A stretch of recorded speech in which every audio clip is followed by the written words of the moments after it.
Hola, ¿qué tal? Bienvenidos a Ciencias Virtuales nuevamente. El día de hoy vamos a empezar con un curso nuevo que es Electrónica Básica. Obviamente con esta materia tiene como antecedente análisis de circuitos. Sin embargo, pues al día de hoy que hemos subido estos videos, nada más hemos visto la corriente continua, pero no hemos visto la corriente alterna. Entonces, pues vamos a procurar que en esta semana se pueda subir corriente alterna para poder llevar a cabo algunos conceptos que se deben de usar aquí en electrónica. Y bueno, es una materia de la DIMEI, de la Facultad de Ingeniería, obviamente de la Universidad Nacional Autónoma de México. Y bueno, siempre ponemos lo que es el contenido para esta asignatura o materia. Y pues el contenido es lo siguiente. Para este tema 1 se llama Introducción. El objetivo, obviamente como lo plantea el plan de estudios, es que el alumno comprenderá las características de los materiales semiconductores. El primer subtema que es para este video es el 1.1, aspectos históricos de la electrónica y su definición. Y para el siguiente es el 1.2. Obviamente lo vamos a estar viendo y nombrando para el siguiente video. Y bueno, vamos a empezar con primeras ideas propuestas. Entonces las primeras ideas propuestas fueron la teoría corpuscular y la teoría ondulatoria.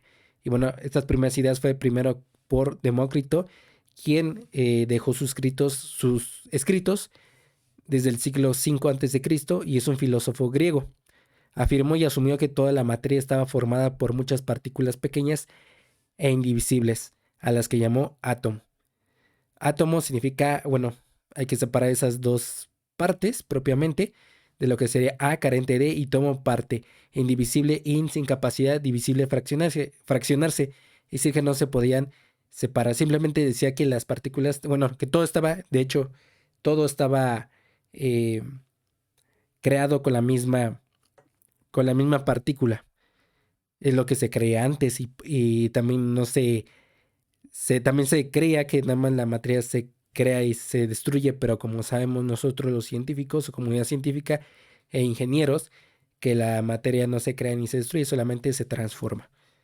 Entonces, vienen otros autores, que es por ejemplo John Dalton, esto fue en 1808, un científico inglés, quien propuso lo siguiente: los elementos están formados por partículas extremadamente pequeñas llamadas átomos. Todos los átomos de un mismo elemento son idénticos, tienen igual tamaño, masa y propiedades químicas. Los átomos de un elemento son diferentes a los átomos de todos los demás elementos. Su segunda idea fue que los compuestos químicos están formados por átomos de más de un elemento químico. En cualquier compuesto, la relación del número de átomos entre dos de los elementos presentes siempre es un número entero o una fracción sencilla. Un átomo A más un átomo B forma AB. Un átomo A más dos átomos B forma AB2, que es lo que da pie a todo lo que es química. Por eso les invito a ver la lista de reproducción de química, que obviamente ya se colocó pues los temas más importantes de introducción a la química para lo que es aquí de la Facultad de Ingeniería. Vienen otros autores como James Clerk Maxwell, en 1893, quien fue un científico y físico escocés. Él dijo, bajo sus investigaciones en el campo de la electricidad y magnetismo y apoyándose en trabajos pasados de Coulomb, Ampere, Ohm, Gauss, Faraday y entre otros, condujo ecuaciones que rigen el comportamiento de las ondas electromagnéticas. Este gran aportador y personaje de la comunidad científica nunca apoyó la idea de que la corriente eléctrica era corpuscular, sino ondulatoria, pero en la actualidad sus ecuaciones rigen de la misma forma para la naturaleza corpuscular. Entonces, aquí vimos la divergencia entre estas dos ideas, en donde se creía que obviamente la materia estaba hecha de forma corpuscular, es decir, de una partícula, un sólido, digámoslo así, una parte, y obviamente era el comportamiento corpuscular, como lo indica ahí. Mientras que, por ejemplo, para este personaje, James Clerk Maxwell, él decía que no, que se comportaba como una onda electromagnética, pero ya sabemos que se puede comportar como ambas, debido a que ya descubrimos otra de las energías que existe, la energía luminosa, que se manifiesta como fotones. Bueno, lo siguiente es primeros estudios del electrón, carga y modelo atómico aceptado y útil. Y bueno, vamos a empezar con ello. Primero empieza con J.J. Thomson. En 1897, científico británico, propuso un modelo atómico en donde los electrones carga negativa se ubicaban alrededor del átomo, de la misma manera otras de cargas positivas. Y eso es como lo que sería un panqué con nueces o bueno, con un ingrediente alrededor, en donde pues veíamos que esas son las partículas negativas y positivas, lo que está, lo demás del átomo propiamente. O bueno, pasas, sí, esto de un panqué con pasas, de tal manera que eso tenía la misma analogía. Entonces, tenemos al siguiente que fue Andrés Milkhan, el cual obviamente esta propuesta de modelo fue en 1912, que fue un físico estadounidense, dijo lo siguiente, en un experimento, o bueno, hizo lo siguiente y dijo lo siguiente, en un experimento controlado en el laboratorio, demostró la evidencia de la fuerza eléctrica en contra de la fuerza de atracción gravitatoria con pequeñas gotas de aceite cargadas por rozamiento entre dos electrodos metálicos. Así, conociendo el campo eléctrico, se determinó la carga en la gota. Estos experimentos se hicieron una y otra vez hasta conseguir el valor que conocemos del electrón, que es menos 1.6022 por 10 a la menos 19 coulombs. Ahora el siguiente fue Ernest Rutherford, finales del siglo XIX, físico neozelandés. Con partículas alfa y lámina de oro, deduce experimentalmente que el átomo concentra cargas positivas en el núcleo y posteriormente asume que los electrones están alrededor de este. Para 1920, James Chadwick confirma una partícula que se encontraba junto con el protón llamada neutrón. Y así se veía, pero no decían que estaban en órbitas. Eso pues también desconcentraba porque mmm, asumían que estaban de forma aleatoria, pero alrededor del núcleo. Por ello llega otro de los científicos, que es Niels Bohr, principios del siglo XX, físico danés, quien propuso el modelo atómico útil y sencillo que hasta la fecha de hoy es de suma importancia en ingeniería. Pues es el modelo de Bohr, ¿no? Hay otros modelos posteriores a este, en el cual pues es ya la parte de lo que sería la configuración electrónica, en el cual pues vemos la probabilidad donde se encuentre el electrón. Sin embargo, pues ahorita no requerimos saber en qué probabilidad, en qué campo podría estar ese electrón. Por lo tanto, podemos asumir que sería de forma ideal como de esta manera, ¿no? El modelo de Bohr. Entonces, aquí tenemos el núcleo, el cual tiene protones y neutrones, los electrones que orbitan propiamente el núcleo y las órbitas, que son estas circunferencias donde están orbitando propiamente los electrones. Lo siguiente es el surgimiento de la electrónica, primeros inventos para la electrónica. Y bueno, estos autores fueron los primeros en dar pie a la electrónica. Fue Frederick Gutiérrez y Thomas Edison. Bueno, Frederick Gutiérrez, quien lo propuso en 1873, fue un físico y químico británico. A partir de experimentos con objetos cargados, descubrió que el calentando al rojo vivo una esfera de hierro con carga negativa, esta perdía su carga, desprendiendo iones al vacío. Y bueno, eso es algo que no se puede entender hasta que se da el pie de que fue con Thomas Edison. Thomas Edison, quien obviamente esto fue un escrito en 1880, o bueno, algo que se descubrió en 1880, fue un científico y empresario estadounidense. Al ver que los filamentos de las bombillas oscurecían el tubo de vacío y por ende deseó reducir este desperfecto. Para ello propuso colocar una placa ánodo cuando el filamento se calentaba y desprendía electrones, porque dicha lámpara, resistor no lineal, disipa energía en forma de calor. Esto hace que los electrones tengan una energía cinética alta y se vean atraídos hacia la placa, que es el ánodo. Sin embargo, en cierta posición ocurre este efecto de Edison. Entonces, lo que quería era que sus bombillas oscurecían por obviamente sabemos que un resistor desprende energía en forma de calor y oscurecía a la bombilla, pues quería quitar ese efecto. Entonces lo que hizo fue colocar una placa en el cual pues ahí lo que hacía era desprender o quitar o retirar ese, ese efecto, de tal forma que se vería de esta, como lo estoy apuntando ahora, el flujo de electrones. hacia esta parte. Pero si a su, digamos, esta carga lo ponía en inverso, pues obviamente ya no había corriente. Entonces ahí se dio un efecto de polarización. La polarización, como la vamos a ver después para el diodo, es más que la dirección de los electrones, ¿ok? Luego llega John Fleming y Robert von Lieben. Bueno, el primero que es Fleming, John Ambrose Fleming, en 1904 fue un físico británico. Trabajó en la empresa británica Werelins Telegraphic, donde observó que el efecto de edición podría ser usado en la detención de ondas de radio. Por ello desarrolló un tubo al vacío de dos elementos, el comienzo de la fabricación de un diodo al vacío. Y luego llegó Robert von Lieben en 1906, físico austriaco. Le de Forest, 1906, entre ellos dos, que fue también un ingeniero estadounidense. Entre ambos trabajaron para proponer un tercer elemento al diodo del vacío, que era un electrodo, rejilla. Forest lo patentó como audión. Este elemento dio pie a la detención de pequeñas corrientes o voltajes para amplificarlas en dispositivos como la radio y la televisión de baja potencia. Al paso del tiempo se le llamó transistores. Y bueno, aquí fue el primer comienzo para lo que es el diodo, de tal forma que daba una cierta dirección.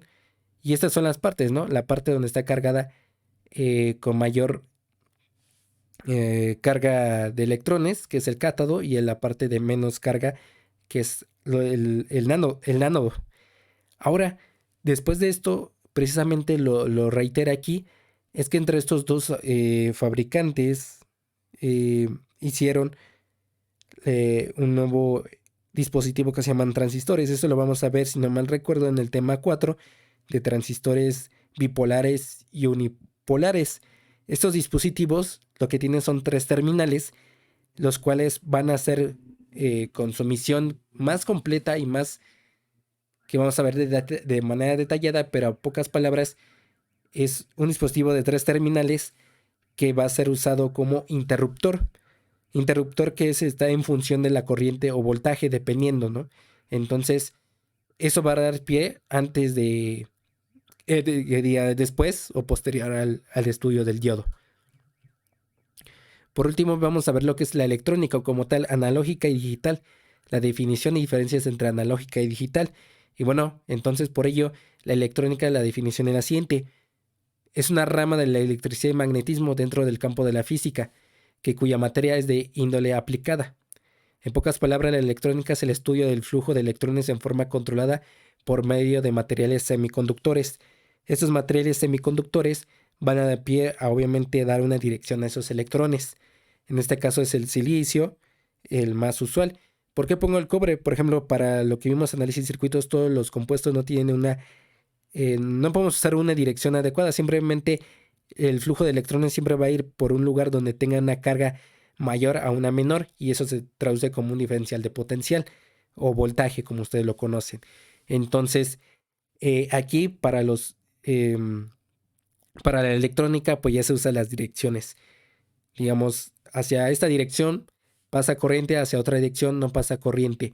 Y eso también va a dar pie a lo que sería a la lógica combinacional y secuencial, el cual pues también ya vemos que es lo que usamos como compuertas y obviamente circuitos integrados, y mucho más posterior, obviamente también vamos a ver los niveles de integración, baja, media, alta y súper alta. Bueno, hay otros conceptos más teóricos en el cual pues sabemos que esos dan pie a lo que se llaman microcontroladores, que a su vez da el concepto de automatización. Entonces la electrónica va a usarse muchísimo para la automatización y también para lo que serían las computadoras. Las computadoras pues obviamente están usando todos estos materiales semiconductores para emplearlos en la transmisión de información digital. Por ello, para estos primeros temas, por ejemplo, vamos a ver el diodo rectificador, transistor bipolar, circuitos integrados, temporizador NE555, transformadores de corriente alterna a lo que sería corriente directa y relevadores electromecánicos, los reles. Entonces, estos dispositivos también vamos a verlo, pero no de forma detallada, sino de forma breve, que obviamente estos se usan para lo que sería en los automóviles, lo que sería para poner las señales para dar vuelta. No recuerdo el nombre, pero para dar vuelta, y obviamente estos son con principios de todo esto de electrónica, el cual pues cuando escuchan ustedes un sonidito cuando van a dar vuelta en su automóvil, se escucha un sonidito. Ese es el precisamente relevador electromecánico, el que se está haciendo, bueno, que está funcionando para dar esa función. La electrónica analógica se puede describir como lo siguiente. La parte analógica de la electrónica es recibir señales entradas que son provenientes de forma natural. Matemáticamente hablando, se trata de números continuos, es en el campo de los números reales. Y veamos que en lo que sería esta gráfica de la hora del día, es decir, tiempo contra temperatura, vean que va pasando o transcurriendo las horas en el día, pero es continuo, no hay algo discontinuo o discreto, sino todo esto es analógico, es decir, es una señal natural como tal. Ajá. O sea, para entenderlo más, por ejemplo, también se puede ver la parte de sonido, un sonido que ahorita, por ejemplo, me están escuchando. Si estuviéramos graficando, obviamente, mi voz en frecuencia, pues obviamente estaría de forma continua, ¿ok? Si somos más minuciosos para el estudio, es decir, amplificar todo esto del estudio de estas señales, pues cada vez que me detengo hay un tipo de discontinuidad, pero para verlo de forma práctica lo tomamos en cuenta que es continuo. En cambio, la electrónica digital, la parte digital de la electrónica es traducir la parte analógica con números discretos, es decir, con números enteros. Para ello se usa un sistema binario, en su mayoría de ceros y unos, para simplificar procesos complejos. Y por ello aquí se dice que, por ejemplo, en la primera hora se tuvo esta temperatura solamente en ese punto, en este punto, en este punto, en este punto, y así de manera sucesiva. ¿Ok? Esa es la forma digital. Bueno, aquí no es digital, más bien aquí es una forma discreta, pero da pie al concepto de digital. En este caso va a ser, en tal tiempo va a ser 0, que diga 1, 0, 1, 0, 0, 0, 0, 1, etcétera, en el tiempo. Entonces, de tal forma que la parte electrónica digital nos va a ayudar a solamente comprender con puros ceros y unos. Por ello vamos a ver la lógica secuencial. Bueno, que diga primero combinacional y luego secuencial. Una de las partes más complicadas es la secuencial, ya que son a partir de memorias, el cual pues obviamente va reiterando cierto tiempo esa memoria y vuelve a reiniciar, pero guardando lo que ya había estado en un como se dice, primeramente en un estado, y luego sigue el siguiente estado, el siguiente estado, el siguiente estado, hasta completar, digamos así, un ciclo. Entonces, de ello, por eso se complica la parte lógica secuencial. La combinacional no hay tanto problema, es muy fácil de comprenderla. Y bueno, hasta aquí se ha terminado el video. Solamente necesitamos que le den like, se suscriban, compartan, comenten y sobre todo que le den clic a la campanita de notificaciones para que cada vez que nosotros subamos algún video se les pueda notificar en el momento. Y si no, nos veríamos en el siguiente video. Que tengan un excelente día y semana. Hasta pronto.